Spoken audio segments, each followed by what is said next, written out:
Welcome to BookWorthy. Today we're talking with author Amy Houts, who has written over 100 books for children, from bath time books to nonfiction and fairy tales. But which of her many books or upcoming projects will be discussed today? We're going a little green as we enter into April for Earth Day. Amy's book, God's Earth is Something to Fight For, is a picture book about God's call to take care of the earth. Through simple prose and multiple verses from the Bible, Amy explains to kids that everyone, all human beings, must work together to save the earth. From writing letters to elected officials to recycling and saving water at home, kids are encouraged to make changes and to ask others to do so as well. Welcome to BookWorthy, Amy. Thank you. Thank you for having me. I'm so happy to be here. It is my pleasure to have you, Amy, and you have had a lot of books out there, and I'm excited to talk about this one for Earth Day.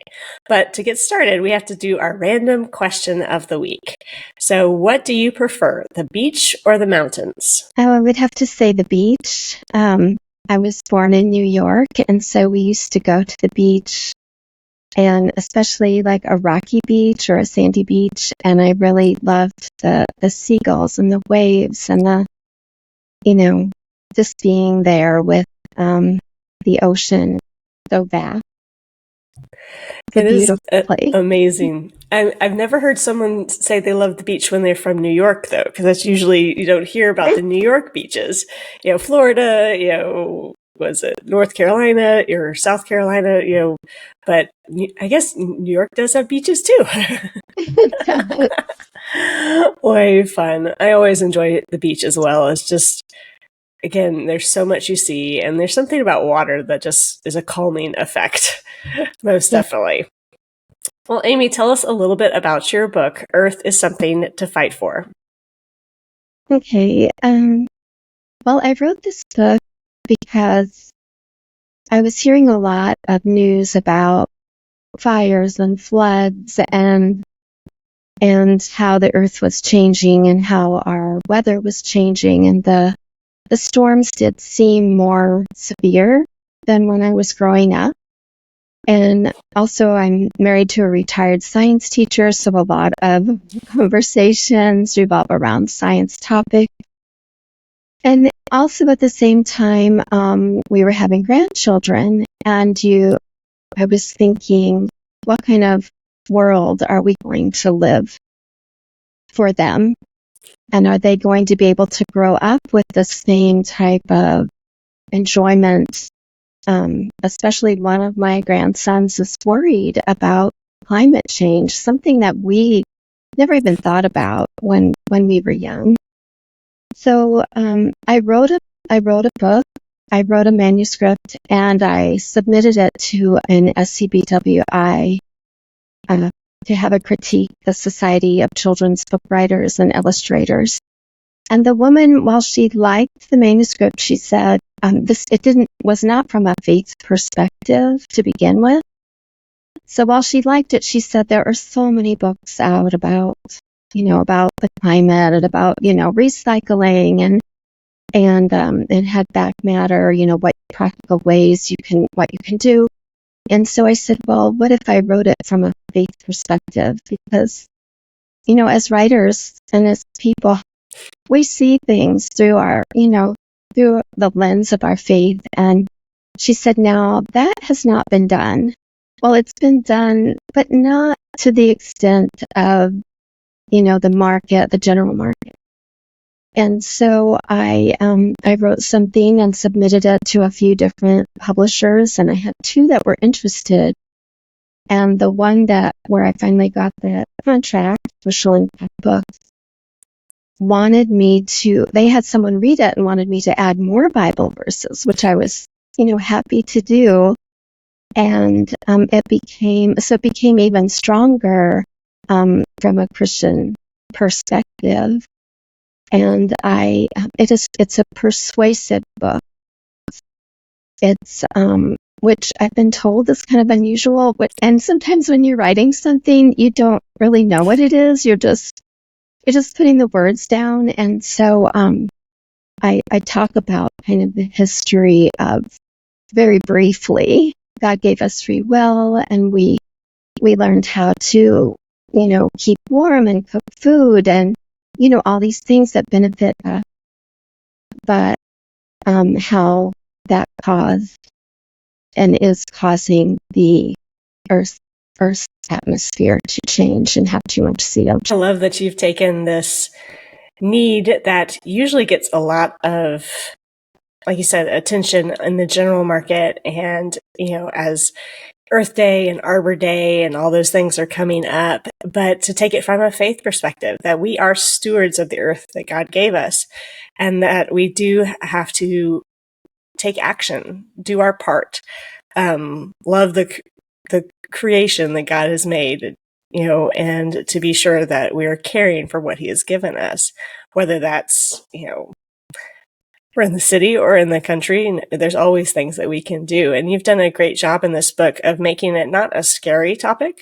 Because like you said, you had a grandson that was a little worried because there is a bit of fear that is put out in media and even some TV shows about climate change. But to talk about how, the cause and effect, but we can take action. And through was, I think, part of it, you said, worry leads to prayer. It's something we can pray for, because what we care about, God cares about. And I love just taking that perspective on, taking care of our world and just loving the place that God has given us to live, even though it's not perfect, but it is what we have in front of us, and we can glorify God in those actions as well. Yes, I agree. And not just the fact that we're taking care of the earth, but taking care of the earth means taking care of other people, because a lot of times it's people we don't even know who are caught in the floods or the fires, and people in the United States, but also globally, that are affected. And a lot of times it's poor people that need our help. And so it is a global problem. It's definitely a book that helps give kids a global perspective and to look at our world beyond their own home or their school, and to kind of take a sense of how they can impact the world around them. They can have a voice, and they can take action to things that they care about. And I love that you've kind of given tools in your back matter, as well as just kind of throughout the book, just showing that kids can have an opinion for something good, not just with, whether we like peas or not. There are other opinions they could have. And I love how you talk about fighting in the book as well, because I have 3 boys, so fighting usually means fists up, let's go. But, it's not just, not with fists, but with your voice and with your action, with, your time, your talent, and your smiles. I love that element, just to think about, what could I do? How did God create me so that I could impact His creation? So I love that message in your book as well. Now, go ahead. Oh, I was just reading it over this morning, and I was thinking about that particular part of the book, and how people can come together with their church. Our church has a special, the United Methodist Women. Well, now they're called the United Women of Faith, and that's a special issue for them, is fighting against climate change.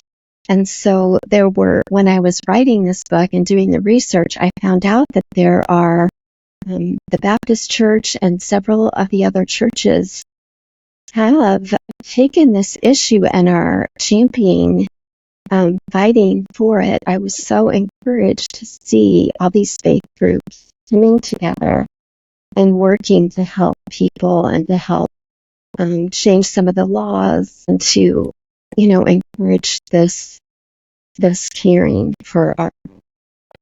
Definitely. It's one of those that, Christians really, of whatever denomination, are not usually seen in the, political areas as, others when dealing with issues like climate change or many of the other issues in our world. But it's neat to see that there are ways of stepping into those hard spaces with our faith, where we don't have to be combative or, fight with our fists, like you say, but to fight with our actions, to show what we love and what's important to us through, how we vote, how we serve our communities, whether it's locally or globally. And I think it's neat for kids to see that they can have an impact and they can think beyond just their own home.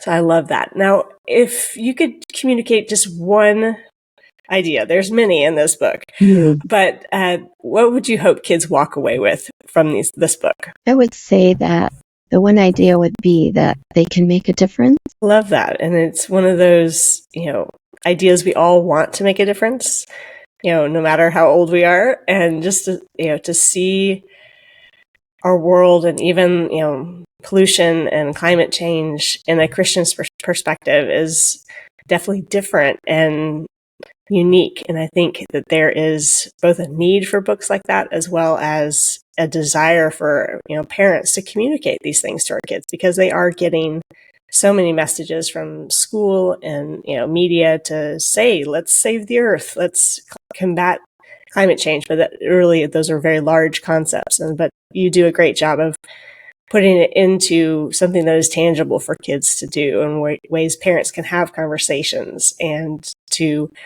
even, I think one really neat element of your book is that not everybody's going to listen to you. That kind of like, not everybody's going to be welcoming to your ideas. That's a concept that is hard for kids to understand. It's like, but this is what I believe.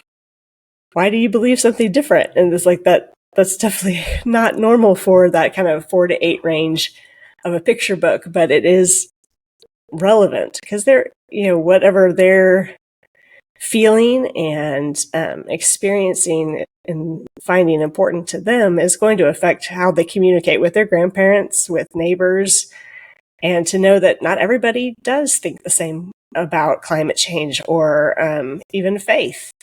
And just to have a way to communicate that we can still love them, we can still step towards them, still communicate with them, and in a respectful way, I think is an element that is a heavy need for kids to understand.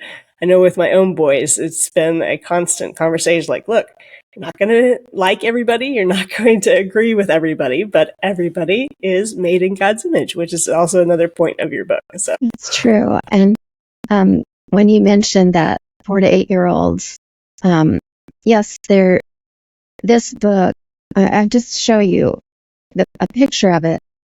The artwork is so beautiful that if some of the words are a little too high level for a 4-year-old, that just looking at the pictures is another way that you can get them interested. And that the concepts, I think an 8-year-old would be able to understand. But just the fact that they can look at and see this beautiful artwork and get the basics of what is being said, I think is important too, because it is a complex topic. And I do try to, in the back matter, try to explain what your carbon footprint is on a very basic level.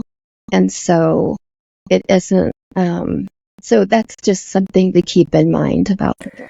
And that's kind of the beauty of picture books is, because there's so much development that goes on in the age range that picture books is made for, but the artwork is amazing. And, even if they're not catching on to the concepts in the words, the questions that they ask in regards to pictures just leads to more questions and better understanding. And, you reference, all the Bible verses you kind of mention or quote or referenced in there. And that just leads to, let's go look in the Bible and let's double check this. And, it's really a great book of just exploring. And, whether they're young and can't quite get those, little brother can't quite get those concepts, or big sister is like eating it up.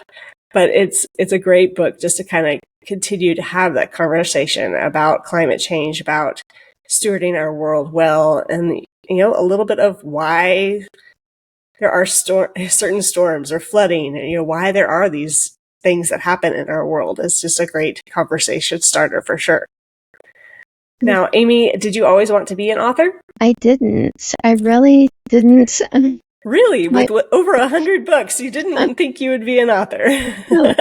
My mother was a preschool teacher, and so I always grew up thinking I wanted to be a preschool teacher, and I did try it for a year and found out that I liked writing for preschoolers better than teaching them. But I really wasn't on my radar until our older daughter, who's now in her 40s, was a baby, and I was at home with her, and she would take these long 3-hour naps in the afternoon. And when I got my housework done that I needed to, I wanted to do something that, that would be fun and would help me, being at home and being alone, something I could do there. I did sew and bake and do all of those things, but I wanted to do something with my mind that was challenging. And my mother had always written poetry and had written one picture book when I was older. And so I asked her some questions and just started writing and found that I really loved it. I started out with magazine little stories and poems and activities. And then my first picture book here was an ABC Christmas from Standard Publishing.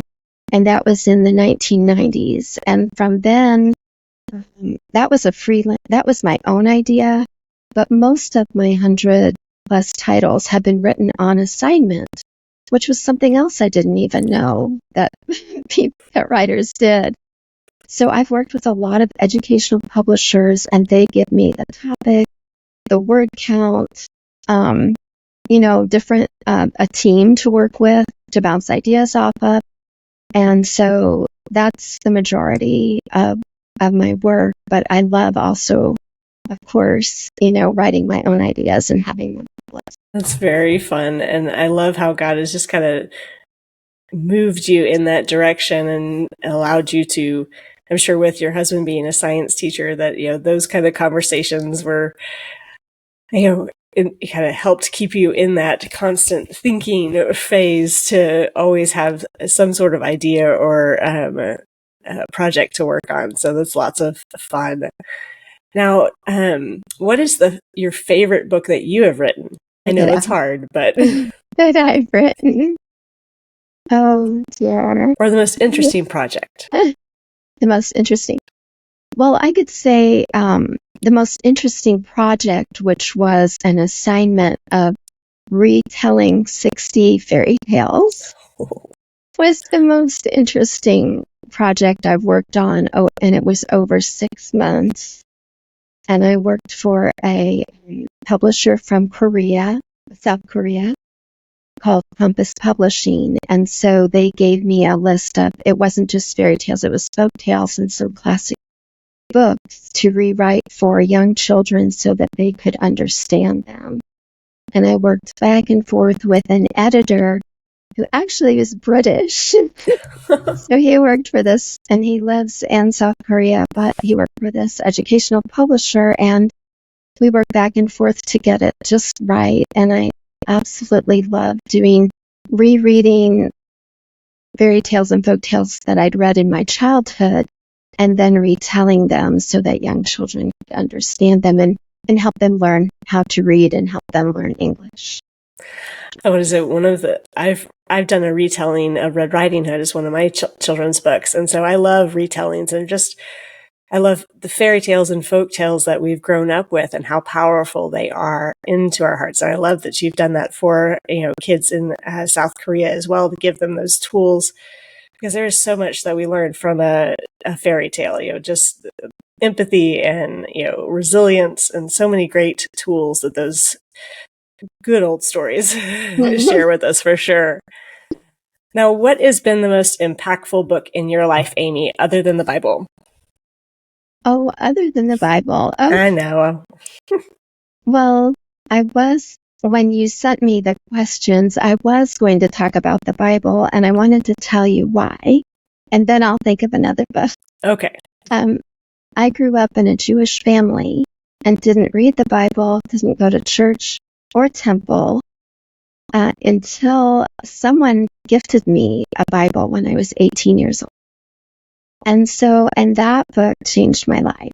I mean, that was when, after I read it, and I read it cover to cover, I decided that Jesus was the Son of God. I mean, I had grown up with, even though we didn't go to temple, we celebrated Jewish holidays, and my family, an extended family, are all Jewish. And so I decided that even though Jewish people don't believe that Jesus is the Messiah, everything I read about totally changed my life. I think that was a very impactful book. Yes. It was the most impactful book in my life. Most definitely. I love how God's word can do that. Whether no matter your history or family that you grew up in, God can reveal himself and transform hearts and minds through his word. Absolutely. Okay. Now, other than the Bible. Other than the Bible, I would have to say I love the book. When I was growing up, I loved A Wrinkle in Time by Madeleine L'Engle. And I don't write fantasy, but it's just this wonderful fantasy that kind of brings science and science fiction together with a girl and looking for her father who's been lost. And I always have remembered that book I think it was kind of a transition between being a young child and growing up. And I always kind of think of that book as kind of in that transition period when I was kind of a higher level thinking too. So I would say that book had a lot of impact in me. Wrinkle in Time is definitely one of those books that kind of can mark a childhood for sure. I read it recently and I was shocked at how many Bible verses were in there. And it was kind of one of those like, oh, these are Bible verses like woven into this science fiction story. And I was very impressed. I was like, I need to read more of her things. But it's a very good book. But yeah, it is one of those unique books that kind of merges both faith and science and accepting ourselves and being willing to step out and believe in ourselves too, which is just a message that's great for any age. Well, Amy, what can we expect next from you? Bushel and Peck, the publisher who published my God's Earth is Something to Fight For, I've worked with them on a few different projects. So the next book coming out is called Where Did the Bible Come From? And so I did a lot of research for this. It was so interesting.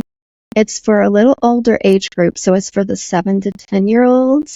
And it's got lots of facts, and it talks about not only who wrote it, where did they write it, what are the books in the Bible, how are they different, when did the format of the Bible change through the ages.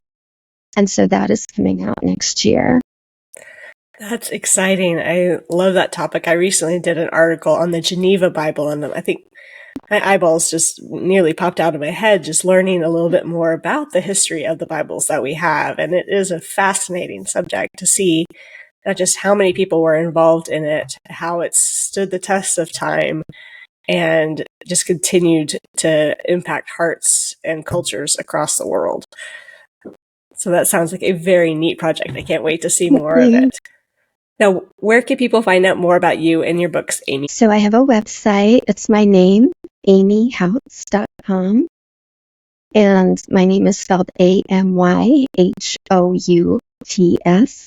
And then my handle for X and Instagram and Threads is just my name, at Amy Houts. Easy to find for sure. We'll make sure it's linked in the descriptions as well. Thank you for joining us today, Amy. Thank you so much for having me. This has been a pleasure. It's been fun for sure. And thank you for joining Amy and me on this episode of the BookWorthy podcast. Check the show notes for any books or links that we discussed, and let us know in the comments if you prefer the beach or the mountains. Now, next week, BookWorthy will be going on break to prep for the next season. But don't worry, we'll be replaying a few of our past episodes so you don't miss us too much. We'll be back with new episodes soon. Happy reading!